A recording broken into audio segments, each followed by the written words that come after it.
আচ্ছা, আপনারা শুনেছেন তো, আপনার জায়গা জমি না থাকলেও আপনি কৃষক বন্ধুর 2,000, 2,000, 4,000 টাকা বছরে পাবেন। অর্থাৎ ভূমিহীন কৃষক, যাদের জায়গা জমি নেই, দলিল পর্চা নেই, তারাও কিন্তু এই আওতার মধ্যে পড়ছেন এবং এবার থেকে তারাও কিন্তু 4,000 টাকা পাবেন বছরে, 2,000, 2,000 করে দুবার। তো ওটা কীভাবে পাবেন, কোথায় আবেদন করবেন, কী কী ডকুমেন্ট লাগবে, চলুন আপনাকে একটু বলে দিই। তো জানতে হলে পুরো ভিডিওটা অবশ্যই সবাই দেখবেন। দেখুন, আপনার যে যুবসাথীর প্রকল্পের যে ফর্ম ফিল আপ হচ্ছে, যে ক্যাম্প হচ্ছে আপনার বিডিও অফিসে, মানে আপনার ব্লক অফিসে, সেখানে কিন্তু ওই পাশাপাশি কাউন্টার একটা থাকবে যুবসাথী প্রকল্পের পাশেই, নতুন কৃষক বন্ধুর আবেদন, অর্থাৎ ভূমিহীন কৃষক বন্ধুর আবেদন। সেখানে কিন্তু আপনার ভোটার কার্ডটা নিয়ে যাবেন, আধার কার্ডটা নিয়ে যাবেন, এক কপি ছবি নিয়ে যাবেন এবং ব্যাংক পাসবুকের জেরক্সটাও নিয়ে যাবেন।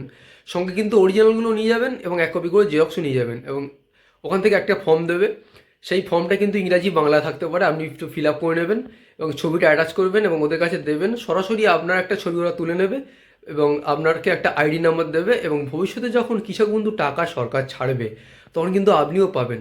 তো খবরটা দেখলেন, খুব ভালো খবর। সবাইকে ভিডিওটা শেয়ার করবেন যাতে সবাই জানতে পারে এবং এরকম ধরনের ইনফরমেটিভ ভিডিও প্রতিনিয়ত পাওয়ার জন্য আমাদের চ্যানেলটি অবশ্যই ফলো রাখবেন।